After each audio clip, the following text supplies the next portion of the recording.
아마 기초훈련이라는 말은 누구나 별로 안 좋아할 것 같아요. 왜냐하면 재미가 없거든요. 육상선수, 100m 달리기를 하는 육상선수를 한번 예로 들어보자면 그 선수들이 출발선에 딱 서가지고 긴장되는 그 순간, 출발 신호를 기다리고 있다가 딱 신호가 되면 막 땅을 온 힘을 다해 치고 나가면서 결승선을 통과하는 그 시간은요, 올림픽 국가대표 수준은 거의 10몇 초에 다 상황이 다 끝납니다.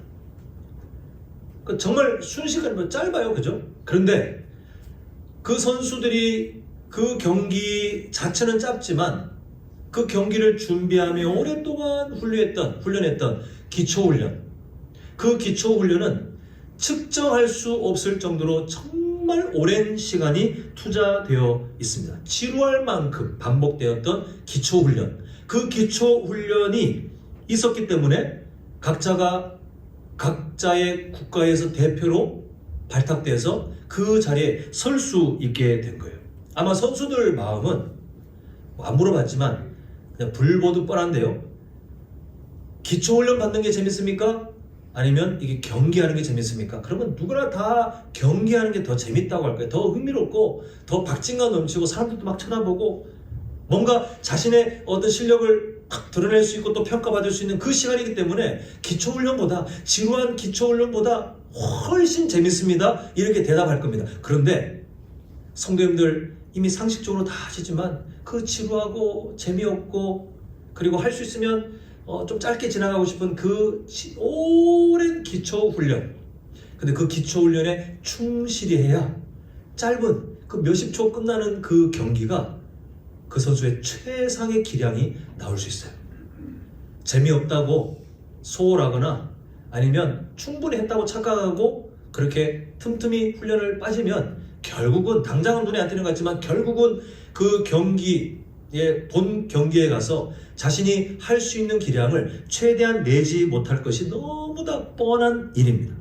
왜냐하면 기초훈련이 재미는 없지만 반복되지만, 그리고 어찌 보면 중요하지 않은 것처럼 느껴지지만, 그러나 그 기초훈련이 사실은 그 선수의 진짜 기량을 만드는 가장 중요한 요소이기 때문에 그렇습니다. 우리의 신앙생활도 똑같아요. 우리가 살아가면서 하나님이 주신 선물인 이 성도의 일상, 하나님께서 주신 약속의 땅이 천국 가기 전까지는 우리의 일상이라고 말씀드렸잖아요. 약속의 땅같이 하나님은 사명의 자리로 우리에게 이 성도의 일상을 주셨습니다. 그런데 잘 보면 하나님께서 그냥 예수님 믿고 일상, 이게 아니라 우리의 지난날, 여기 계신 성도님들 정도면 제가 드리는 말씀이 뭔지 충분히 아실 텐데, 지난날을 돌아보면 하나님이 광야의 시간을 통해 기초훈련을 엄청 자주 하셨어요. 하나님 이제 충분하지 않습니까? 라고 우리가 항변해도 하나님께서는 아니, 아직 모자란다, 이렇게 말씀하시는 것처럼 우리에게 계속 기도해야 될 거리들을 주시고, 때로는 주변 사람을 통해서 상처받을 만한 일을 주시고, 때로는 내가 예상치도 못한 어떤 일 때문에 낙심할 만한 일을 만나기도 하시고 하시면서 하나님께서 계속해서 평안 중에도 틈틈이 광야의 시간을 통해 우리의 신앙의 기초훈련을 계속해서 건드리시는 거예요. 그 이유가 똑같습니다. 우리가 일상을 잘 살아내려요. 일상 속에 우리가 하나님보다 다른 것을 우상 숭배하지 않고, 일상 속에서도, 그 평온한 일상 속에서도 때로는 어떤 삶의 위기 속에서도 흔들리지 않는 시냇가에 심겨진 나무처럼 굳건한 하나님의 사명자가 되려면 하나님께서 기초훈련을 계속 시키시는 그 시간을 우리가 감당하는 만큼 우리는 성장하기 때문에, 우리를 사랑하시는 하나님은 우리를 온전하게 하시기 위해서 그 기초훈련을 그냥 두지 않으시고 계속해서 우리에게 제공하고 계세요. 오늘 우리는 하나님의 일하시는 방식, 그리고 우리의 일상 속의 그 관계를 생각하면서 우리를 향하신 하나님의 마음을 잠시 살펴보고자 하는데요. 우리 첫 번째 제목을 함께 읽겠습니다. 시작!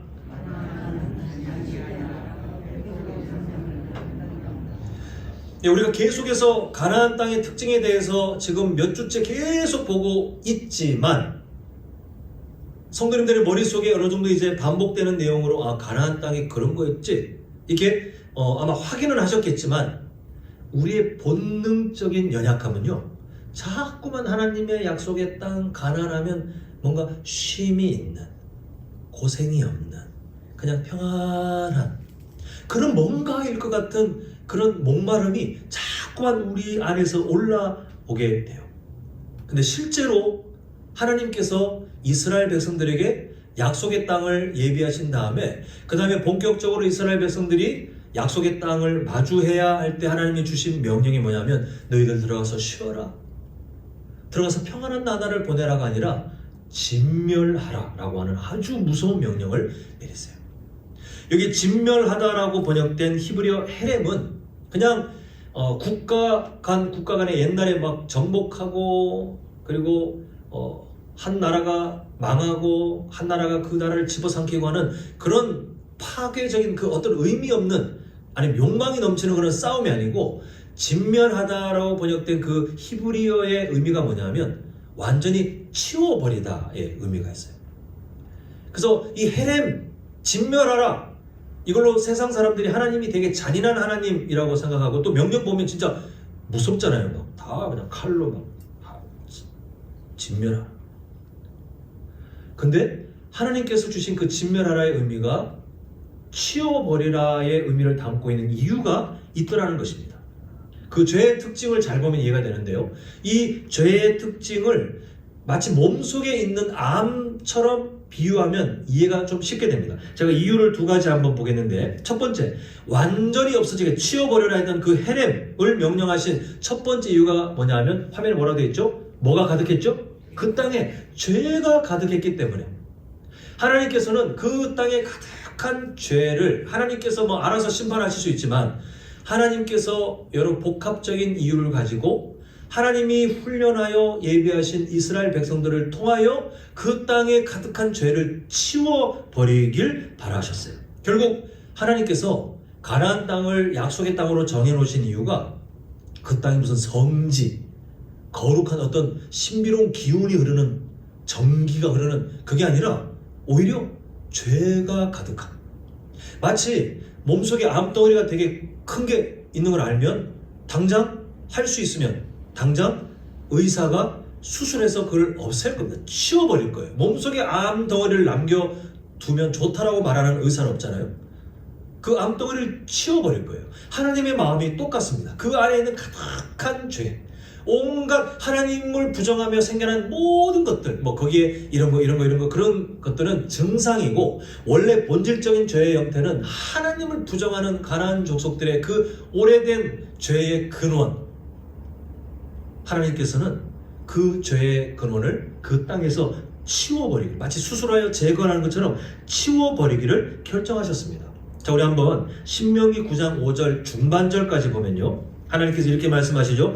네가 가서 그 땅을 차지함은 너의 공의로 말미암음도 아니요 너의 마음이 정직함으로 말미암음도 아니요 이 민족들이, 가나안 족속들이 악함으로 말미암아, 그 다음에 이렇게 말씀하시죠. 네 하나님 여호와께서 그들을 내 앞에서 쫓아내심이라, 치워버린다. 하나님께서 그 땅을 죄로 그 땅에서 죄로 가득한 그 땅에서 죄의 원인들을 다 치워버리고자 하세요. 하나님의 결국 계획이 뭐냐 하면 하나님의 통치 원리를 오랜 세월 동안 열심을 다해 거부하는, 하나님 앞에 대드는, 신약의 표현으로 따지면 하나님과 원수된 그 땅에서 죄의 원인들을 치워버리신 후에 이제는 하나님의 통치 원리가 살아있는 하나님의 나라가 그곳에 건설되도록 하나님이 그 과정들을 밟아가시는 것을 보게 됩니다. 자, 두 번째 이유 보겠습니다. 두 번째, 하나님께서 완전하게 치워버리라고 하시는, 진멸하라, 치워버리라고 하신 두 번째 이유가, 죄의 특징이 뭐라고요? 뭐가 너무나도 강력해요? 확장력. 자, 암세포의 가장 무서운 게 뭡니까? 전이, 주변으로 번지는 거. 또 주변만 아니죠. 더 다른 장기로 번져서 결국 사람의 생명을 빼앗는 지경까지 가는 게 암의 특징이잖아요. 죄는 더 무섭다는 거예요. 하나님께서는 죄가 그냥 단순한 어떤 문화적인 어떤 차이, 그 도덕적인 어떤 결함이 아니라 하나님을 향하여 적대시하는 그 원수된, 원래 본성으로 타고났던 그 원죄의 영향력이 얼마나 무섭냐 하면 하나님의 백성들이 말씀에 훈련받고 그렇게 마주해도 죄가 가득한 그곳에 들어가면 결국은 섞일 수밖에 없는 거예요. 치우지 않고 거기서 너희들이 잘 견뎌내라 이게 아니라 그곳에 치워버려야 하나님의 통치 원리가 있는 하나님의 나라로 온전하게 건설이 가능하기 때문에 하나님께서는 완전히 치워버려야 될 그 죄의 근원들을 그 땅에서 없애도록 이스라엘 백성들에게 일부러 사명을 주시면서 죄가 그토록 무섭다는 그 정도로 전파력이 강하다는 것을 아예 그 과정을 통해서 뼈저리게 학습하도록 그렇게 하셨습니다. 안타깝게도 하나님께서 주신 이 완전하게 치워버리는 헤렘의 이유 두 가지를 살펴보았으나 우리는 이미 구약 성경의 역사를 통해서 완전히 치워버리라 하셨던 하나님의 명령을 가볍게 여긴 이스라엘 백성들에게 어떤 문제가 나타났고 나중에는 결국 죄로 오염된 땅의 특징을 그대로 답습해서 가나안 족속들을 치워버리라고 했더니 그 가나안 족속들과 똑같은 짓을 하는 것을 하나님께서 지적하시는데요. 자, 우리 예레미야 2장 7절을 보시겠습니다. 내가 너희를 기름진 땅에 인도하여 그것의 열매와 그것의 아름다운 것을 먹게 하였거늘 너희가 이리로 들어와서는 그 다음에 표현이 뭐냐면요. 내 땅을 더럽히고 하나님께서 창조하신 세상 가운데 그 가나안이라는 땅을 더럽히고 있던 민족들을 하나님이 치우라고 그랬잖아요. 그런데 이제는 하나님의 백성이 그 짓을 하고 있는 겁니다. 내 기업을 역겨운 것으로 만들었으며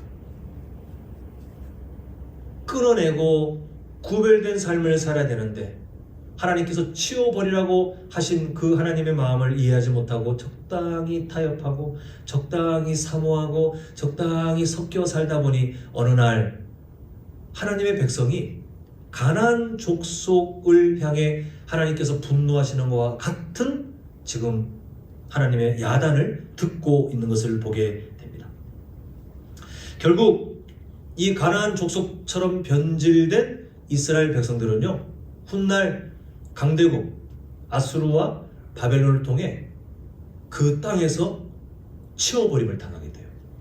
하나님께서 그 죄의 원을 치우라고 주신 사명자들인데 하나님의 그 마음에 등한시하고 자기 멋대로 그곳에 문화, 죄 그런 것에 동화되어 버리니 이제는 하나님께서 이방인들을 통해 그들을 그 땅에서 치워버리시는 게 훗날 포로 시대의 그 사건들인 것을 보게 됩니다. 사랑하는 성도 여러분, 하나님께서 우리를 구원하신 계획은요, 천국 가라 이게 아니라고 말씀드렸죠. 하나님과의 관계를 회복하신 다음에 이 세상에서 우리가 어떤 삶을 살기를 하나님은 정말 고대하고 계시는데 그 단순히 예수님 믿고 천국으로 와라의 마음, 그건 정말 수박 겉핥기처럼 구원관을 이해하는 거고, 정말 바른 구원을 아시는 분들은 하나님과의 관계 회복, 그 다음에 이 현재 내가 살고 있는 이 현세 시간에 하나님께서 과연 나에게 무엇을 바라시는지를 아는 것이 올바른 구원관을 아는 성도의 모습인데요. 하나님은 우리의 삶을 통해 하실 일이 있더라는 것입니다. 우리는 그것을 사명이라는 두 글자로 부르고 있습니다. 사실 하나님께서 우리 모두에게 각자 다양한 직분도 그렇지만 하나님께서 개인적으로 주신 어떤 그 사명들 보면 다 달라요. 무슨 획일적으로 똑같은 거 여수에 있는 성도들은 다 이렇게 살아라 하는 그렇게 하지 않으시고 한 사람 한 사람 다 다양한 모습으로 하나님의 사명을 주시는데 형태는 다르지만 목적은 다 똑같아요. 뭐냐 하면 우리의 삶을 통해 죄를 치워버리는 거예요.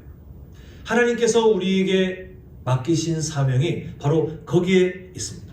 그래서 그걸 위해서 하나님께서 하신 것을 보면요, 죄로 가득한 원래 우리 삶에 예수님의 십자가 사랑을 강권적으로 부으셔서 우리에게서 죄의 책임을 치워버리셨어요.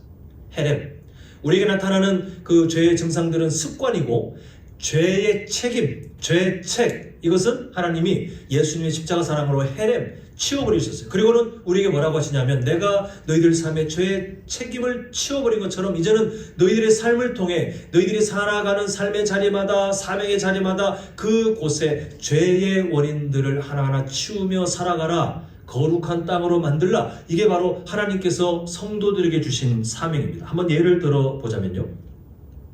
가정을 한번 생각해 볼게요. 원래 예수님 믿는 성도님들이 안 계셨으면 어떤 가정이 되었을까요? 하나님을 무시하는 게 가득한 가정. 앉으나 서나 하나님 무시. 앉으나 서나 세상을 우상 삼고 그냥 늘 그런 것처럼, 그게 진리인 것처럼 그렇게 세상에 이끌려 살아가는 그런 가정이 되었을 것입니다. 근데 하나님께서 성도님들을 그 가정에 심으셨어요. 그리고 죄를 치우는 헤렘이라는 명령을 주시면서 그 명령을 따라 살아가도록 계속해서 돕고 또 인도하고 계십니다. 그래서 성도님들은 겸손하셔가지고 제가 그 정도는 아닌데 하실지 모르겠지만, 성도님들 덕분에 세상의 성공 법칙이 가득해야 될, 원래 그렇게 해야 될 가정이 그래도 성도님들 덕분에 우상 숭배 안 하고 또 하나님을 존중해야 하는 사람이 최소한 한 사람이라도 그곳에 포함되어 있는 그런 가정으로 삼으셨어요. 그리고 원래 성도님들 덕분에 하나님과 담쌓고 살아야 될 그 가정이 성도님들 덕분에 최소한 기도하는 사람이 한 사람이라도 있는 복된 가정으로 하나님이 그 가정을 지금 바꿔나가고 계세요. 성도님이 안 계셨으면 그 가정은 그런 삶을 살 수가 없는데, 성도님 한 사람, 또 믿음의 동역자 한 사람, 이렇게 하나님이 세워주심을 통해서 그만큼 원래 있어야 될 죄의 원인들, 죄의 덩어리들이 치워지는 거예요. 성도님들이 안 계셨으면 그 안에 죄가 있었겠지만 성도님들이 계시기 때문에 그만큼 치워지고, 또 성도님들께서 살아가시면서 그 가정 속에 어떤 삶을 살아가실지 하나님이 그냥 안 두시고 계속 가르치실 거 아닙니까? 그럼 그만큼 하나님이 안 기뻐하시는 것들이 그 성도님들의 가정 속에 하나하나 치워지는 게 이스라엘 백성들에게 가나안 땅을 정복하라고 하신 하나님의 마음과 동일한 마음이에요. 가정만 그럴까요? 성도님들께서 세상 속에 살아가는 그 직장과 사업장을 한번 예를 들어보자면 똑같아요. 성도님들이 안 계시면 거기에 믿음의 사람이 없는, 그래서 성도님 덕분에 그 직장과 사업장이 온갖 편법이 가득하고 그냥 하나님이 안 기뻐하시는 것들이 난무하는 그런 곳일 수 있으나, 성도님들이 계시는 그 자리만큼은 그런 일이 없잖아요. 예수님 믿는 성도님들이 편법을 일삼고 못하잖아요. 계시는 만큼 성도님들은 하나님의 진리를 따라 그 세상 속에 구별되고자 사용됩니다. 그리고 아까 가정과 똑같아요. 성도님이 안 계시면 그 직장과 사업장에 누가 기도하는 사람으로 살겠습니까? 그냥 죄의 모습들이 터져나가겠지만, 성도님들 때문에 기도하는 직장인, 기도하는 사업주, 그곳이 희망이 생깁니다. 희망이. 그게 바로 죄의 원인을 치우고 하나님의 거룩으로 바꿔가라는 헤렘, 그 명령이 성도님들의 인생을 통해 지금도 계속 펼쳐지고 있어요.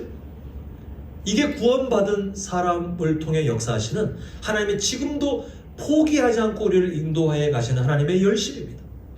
이런 맥락으로 보면 성도님들의 삶은요, 세상 사람들과의 같은 일상생활이 아니에요. 제가 새벽 예배 때도 같은 표현을 했었는데, 예수님 안 믿는 사람의 하루, 성도님들 하루, 겉으로 보기에는 뭐 큰 차이가 없는 것 같지만 그게 전혀 아니라니까요. 성도님들의 삶은 하나님의 꿈이 담겨 있어요. 죄를 치워가면서 하나님의 거룩을 회복해가는 정말 존귀한 사명이 성도님들의 일상 속에 담겨 있습니다. 멀리 선교지 안 나가도 이곳이 사명지예요. 목회를 하지 않으셔도 성도님들의 그 삶 자체가 정말 아름다운 하나님의 영광을 위해서 꼭 필요한 그런 사명지, 회복을 이뤄내는 그런 약속의 땅이라는 사실을 잊지 않으셨으면 좋겠습니다. 자, 두 번째 제목 함께 보도록 하겠습니다. 자, 시작. 자, 이제 이게 반복되면서 이전에 언급했던 내용들이 약간씩 좀 겹치긴 합니다만 양해하고 들어주셨으면 좋겠습니다. 광야는 탐욕을 부릴 수 없는 곳. 이유가 뭐냐 하면 주어지는 뭔가가 똑같다 그랬잖아요. 저 사람이나 그 사람이나 나나 어떤 사람이나 남녀노소를 불문하고 하나님이 매일마다 주시는 일용할 양식은 똑같고 그를 쌓아서 나의 재산으로 삼는 것은 불가능했어요. 그러니까 탐욕이 나타나긴 했습니다. 다른 걸로. 그런데 세상처럼 뭔가 내가 쌓아가지고 저 사람보다 내가 더 우월하네, 내가 부족하네, 이런 게 아예 성립되지 않는 곳이 광야예요. 하나님은 이 광야의 시간을 통해 하나님께서 뭘 훈련시키시냐면 일용할 양식을 책임지시는 하나님만 바라보라. 그게 생존 법칙이다. 이걸 이스라엘 백성들에게 끊임없이 가르치셨습니다. 자, 우리 한번 신명기 8장 오늘 읽었던 본문의 3절을 한 목소리 함께 읽겠습니다. 시작. 너를 낮추시며 너를 줄이게 하시며 또 너도 알지 못하며 내 조상들도 알지 못하던 만나를 네게 먹이신 것은, 그 이유가 뭐라고 합니까? 자, 사람이 떡으로만 사는 것이 아니요 여호와의 입에서 나오는 모든 말씀으로 사는 줄을 네가 알게 하려 하심이니라. 결국 이게 뭐예요? 어떤 종교적인 경전에 귀를 기울이고 그걸 공부하고가 아니라 생존 법칙이 누구만 바라보라는 겁니까? 하나님만 바라보면 된다. 하나님만 바라봤더니 너희들 살지 않느냐? 목마름도 해결되고, 그리고 하나님께서 필요한 것들을 적당하게 책임져 주시는 것을 너희들 보지 않느냐? 하나님만 바라보라. 그게 광야라는 기초 훈련 속에 이스라엘 백성들에게 하나님이 훈련하신 목적입니다. 이렇듯이 하나님의 백성들이 그 긴 광야의 시간 동안에 배워야 했던 것은 부요하나 때로는 가난하나 하나님으로 사는 삶. 부요한 사람들은 하나님으로 안 살려고 하고, 가난한 사람들은 부유한 사람처럼 살기 위해서 또 하나님처럼 못 살고, 이게 세상에 끌려다니는 연약한 성도들의 모습인데, 하나님은 그게 아니라 광야의 시간을 우리에게 보여주시면서 부유하나 가난하나 하나님으로만 살아가는 삶이 성도의 생존 법칙이라는 것을 가르치고 계셨어요. 이게 광야의 믿음이에요. 오늘 설교 제목처럼 가나안은 광야의 믿음으로 살아야 하는 곳이거든요.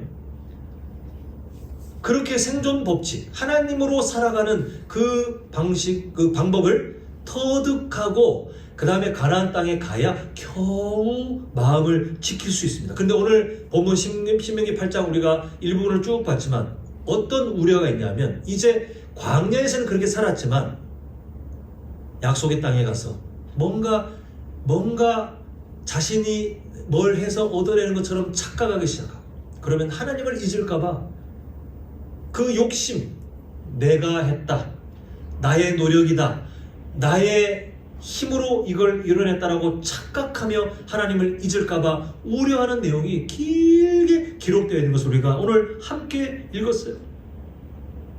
광야에서 원망의 원인이 뭔가 없어서인 것처럼 느껴졌다면, 약속의 땅은요, 원망, 불평, 그 욕심의 원인이 뭐냐면 내 걸 더 갖고 싶고, 내 걸 더 간직하고, 내 걸 움켜쥐고, 나의 뭔가를 더 확보하고 싶은 그 탐욕 때문에 망하게 되는 그런 길들이 성경 속에 기록되어 있는 것을 보게 됩니다. 이스라엘 백성들이 가나안 땅에 가서 결국은 바알 숭배에 빠지잖아요. 그 바알 숭배에 빠진 이유가 뭐냐면, 그 시대에 그냥 우리는 우상 숭배다 이렇게 생각하지만 그게 아니에요. 바알을 왜 숭배했냐면, 그 시대 그 지역에 잘 먹고 잘 사는, 부자 될 수 있는 정말 매력적인 방법처럼 보여졌어요. 오늘날 사람들에게 회자되는 방법이 뭔지 모르겠습니다. 지금보다 더 잘 살 수 있는, 어디 주식, 어디 뭐 부동산, 뭐하고 사람들이 막 서로 말을 오락내리면서 이렇게 했대, 저 사람 저렇게 했대, 그렇게 추구하는 그 목마름들이 그렇게 나와 있는 그것처럼, 건물 사면, 주식 어디에 투자하면 다들 그렇게 막 매몰되어서 진짜 그렇게 살아가는 사람들이 많거든요. 바알 숭배한 사람들의 마음이 그거예요. 더 잘 먹고 잘 살기 위해서. 그때 당시 인기 있었던 거예요.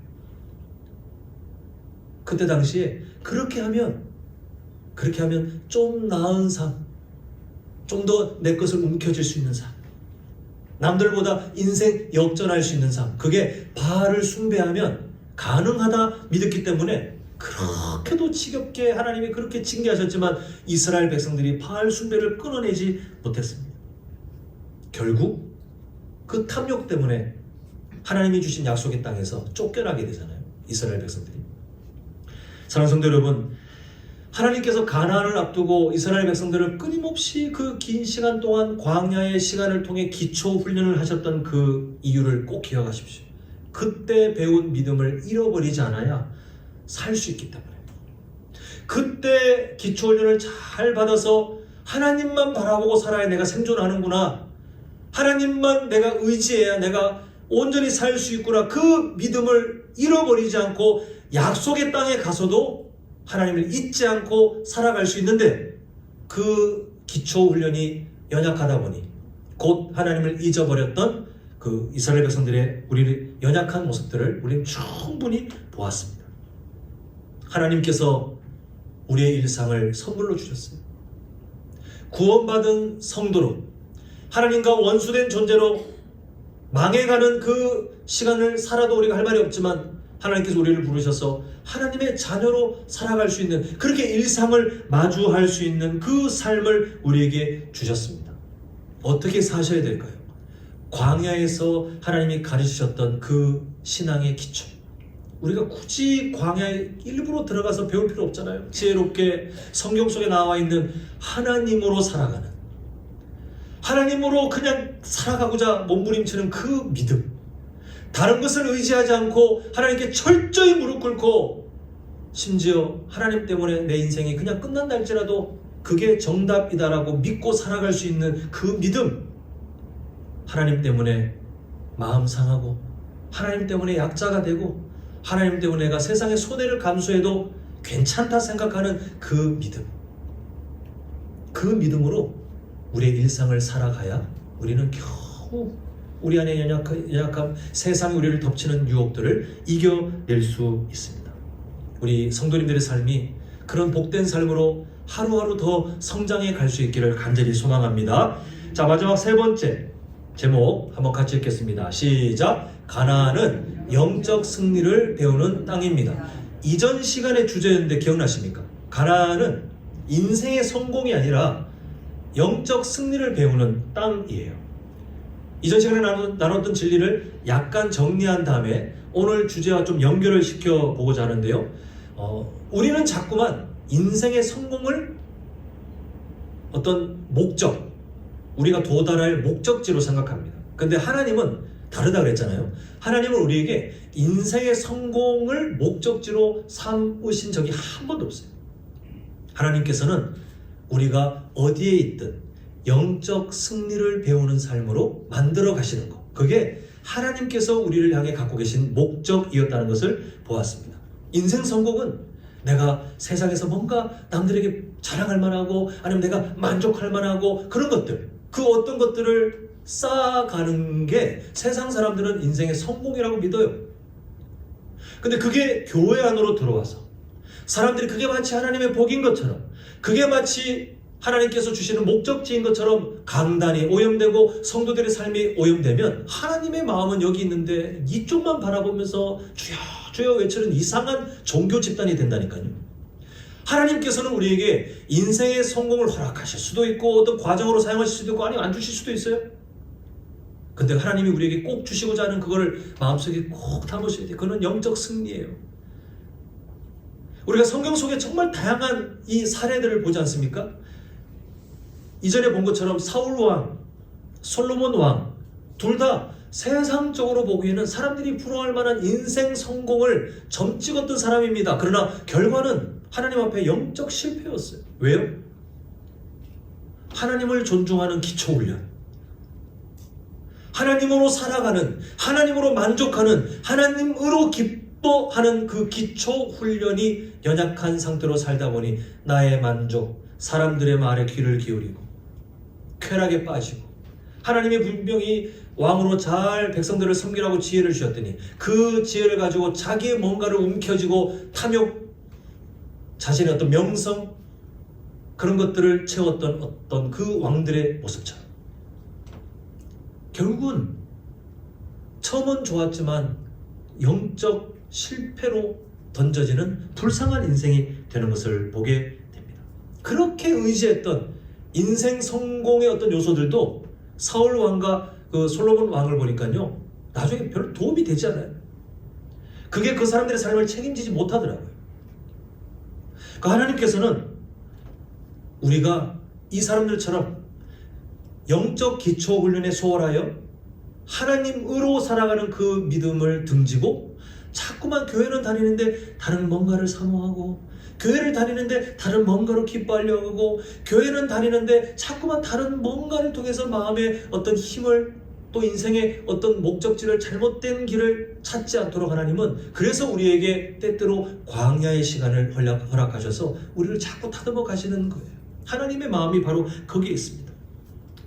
저는 안 좋은 예를 말씀드렸다면 이제 우리가 붙들어야 될 한 가지 좋은 예를 말씀드리고 싶은데 바로 예수 그리스도입니다. 예수님의 인생을 한번 생각해 보십시오. 예수님께서 이 땅에 오셔서 인생 성공을 추구하지 않으셨어요. 공생의 사역을 시작할 때 악한 마귀가 광야에서 예수님을 유혹할 때 던지는, 제안하는 것들이 뭐냐면 다 인생 성공이에요. 그럴싸한 것들, 화려한 것들, 뭔가 안전한 것들. 그런데 인생 성공의 그럴싸한 유혹들이 던져질 때 예수님은 하나님의 말씀만 붙들었어요. 하나님으로 만족했어요. 하나님으로 기뻐했고 하나님의 마음에서 벗어나지 않으시려고 그 말씀에 집중하셔서 결국 어떻게 됐습니까? 하나님이 그렇게 우리에게 주고자 하시는 영적 승리를 예수님께서 먼저 그 유혹의 자리에서 우리에게 증명해 주신 것을 보게 됩니다. 그래서 멈추지 않죠?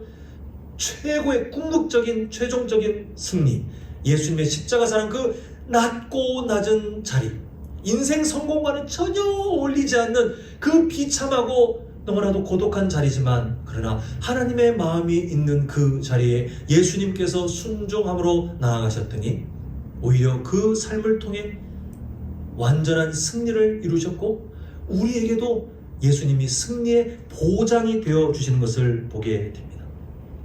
예수님을 닮아가면 이왕이면 좋겠다가 아니라 우리의 정체성은요, 예수님 안 닮아가면 망하는 거예요. 예수님의 제자 이렇게 말하면 마치 교회에서 좀 나중에 뭐 중직자가 될 후보들이나 아니면 뭐 교회에서 제자 훈련 이런 거 하면 그 사람들이 수료하거나 뭐 배우는 사람들이 그렇게 받는 호칭으로 생각하지만, 예수님의 제자는 예수님 믿으면 그냥 제자예요. 무조건 제자 할래 안 할래 둘 중에 하나예요. 그냥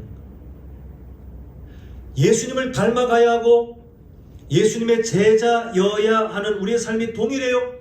인생의 성공이 진리인 것처럼 온갖 방법을 통해, 온갖 일들을 통해 우리 눈과 귀와 마음에 그냥 들이붓는 폭우처럼 그 유혹들이 들이닥칠 때에 우리가 결단하고 다시 한번 마음을 다잡고 우리의 삶의 방향을 고정해야 될 곳은 인생 성공이 아니라 영적 승리예요.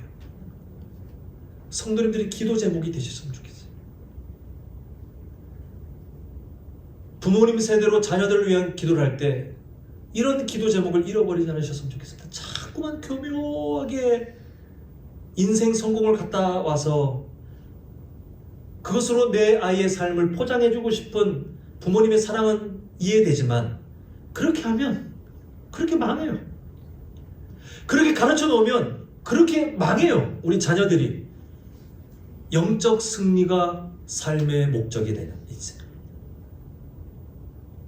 우리가 먼저 그 삶을 살았으면 좋겠습니다. 짧게 보자면 성도님들이 매일 있죠. 매일 아침에 제가 종종 이런 표현 하잖아요. 하나님께서 밤에 우리를 안 데리고 가시는 이유는 그 다음날 내가 해야 될 사명이 있기 때문에 그래요. 하나님께서 어쩔 수 없어가지고 제 생명을 거둬야 되는데 내가 아직은 타이밍이 아닌가, 그게 아니라 얼마든지 하나님께서 마음 먹으시면 지금이라도 우리 모두가 한순간에 세상을 떠나도 할 말이 없을 만큼 생명의 주관자는 하나님이시잖아요. 근데 우리를 살려두시는 이유는 우리의 유전적인 특징 때문에 내가 건강을 잘 관리해서가 아니라 하나님께서 우리에게 뭔가를 지금 계속해서 사명으로 맡기시기 때문에, 하나님의 꿈이 우리에게 머물렀기 때문이기 때문에요. 이걸 이해하시면 짧게 봤을 때 성도님들의 하루를 어떻게 보셔야 되냐면, 인생의 성공을 위해서 뭔가를 노력하시는 것이 아니라 영적 승리를 위한 뭔가에 투자하는 시간을 절대 잃어버리지 마셔야 돼요. 길게 보자면 내 인생의 방향을 영적 승리가 있는 곳을 꿈꾸며 하나님께 간구하고 그리고 내 삶의 여러 모습들이 과연 하나님 앞에서 영적 승리를 누리는 그 삶을 향해 내 삶의 요소들이 잘 가고 있는지 늘 점검하며 그 긴 여정을 다시 조율해서 하나님이 기뻐하시는 그 삶을 향해 우리가 한 걸음 한 걸음 달려가는 것이, 그게 예수님의 제자들의 모습입니다. 그게 예수님을 따라 살아가는 좁은 길의 모습 중 하나입니다.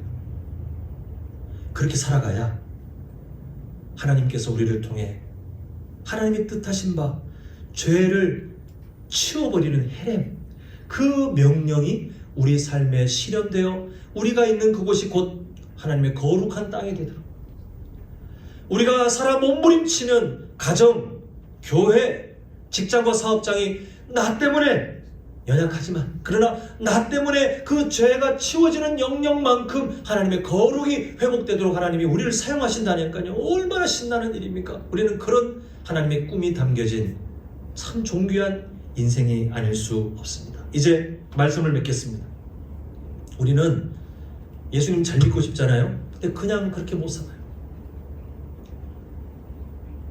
이왕이면 예수님 잘 믿는 사람이 되고 싶지만 그냥 생각한다고 되는 것이 아니라, 오늘 설교 제목처럼 광야에서 훈련받는 기초훈련, 하나님으로 살아가는, 하나님으로 기뻐하는, 하나님으로 만족하는 그 삶을 우리가 늘 훈련받지 않으면, 늘 우리가 그 삶이 자라가지 않으면 우리는 이 세상 속의 헤렘, 죄를 완전히 치워버리는 회복의 명령을 우리는 감당하지 못하는 그런 연약한 사람들입니다. 그런데 금방 말씀드린 것처럼 우리는 연약하지만 하나님의 마음에 동참하여 하나님께 우리의 삶을 간구하고, 하나님, 인생 성공보다 하나님으로부터 누리는 영적 승리를 꿈꿉니다. 하나님, 제가 그 영적 승리를 누리는 삶이 되기를 원합니다. 이 세상 속에 하나님 죄를 치우는 헤렘, 그 명령에 순종하여 하나님 나의 가정을 섬기게 하시고, 교회를 섬기게 하시고, 직장과 사업장을 하나님 청지기처럼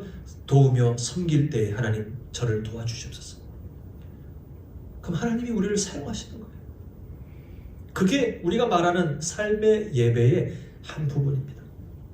우리가 그 삶을 잊지 않는 마음으로 오늘 함께 보았던 제목들만 한번 다시 보겠는데요. 자, 첫 번째, 가나안은 안식이 아니라고 했습니다. 뭐죠? 회복. 기억하십시오. 죄를 치워버리는, 그 땅에 죄가 가득했던 암덩어리 생각하면 쉽다 그랬죠? 암덩어리를 치워버리는, 하나님은 우리를 통해 그 일을 하시겠답니다. 우리 가정에, 교회에, 직장과 사업장에, 성도님들이 걸어가는 그 길목마다 성도님들을 통해 죄를 치워버리는 거룩을 하나님께서는 꿈꾸고 계십니다. 하나님, 저 불가능해요. 맞습니다. 그런데 하나님은 우리를 그렇게 사용하시기에 부족함이 없는 분이세요. 우리의 마음만 동참하면 됩니다. 자, 두 번째 뭐죠? 가나안은 무엇의 믿음으로요? 광야의 믿음으로 살아야 하는 땅입니다. 기초훈련 말씀드렸죠?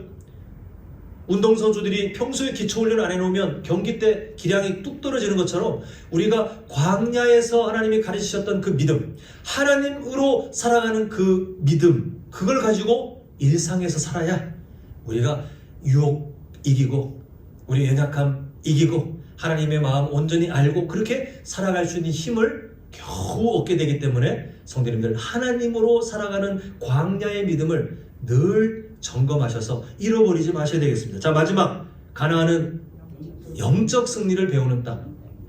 우리의 일상은요, 인생 성공 바라보면 하나님이 그냥 안 두세요.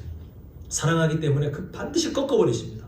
그러므로 우리의 방향을, 인생 성공이 달콤한 온갖 세상 유혹들이 한국교회 강단에 많이 오염되어 있는 지난 역사가 있는데, 우리는 이제 마음을 다잡아야 돼요. 영적 승리. 영적 승리를 내 삶에서 이루며 하나님을 영광스럽게 하는 것, 그게 우리의 인생 목표가 될 때 하나님은 일상 속에 우리를 사용하셔서 하나님이 꿈꾸시는 그 일을, 우리는 연약하지만 하나님께서 전능하신 그 능력으로 하나하나 이루어 가실 것입니다. 바라기는 지난 시간 동안 하나님, 우리 성도님들 광야의 시간 동안 참 많은 훈련 받으셨잖아요. 헛된 시간이 아니었지 않습니까?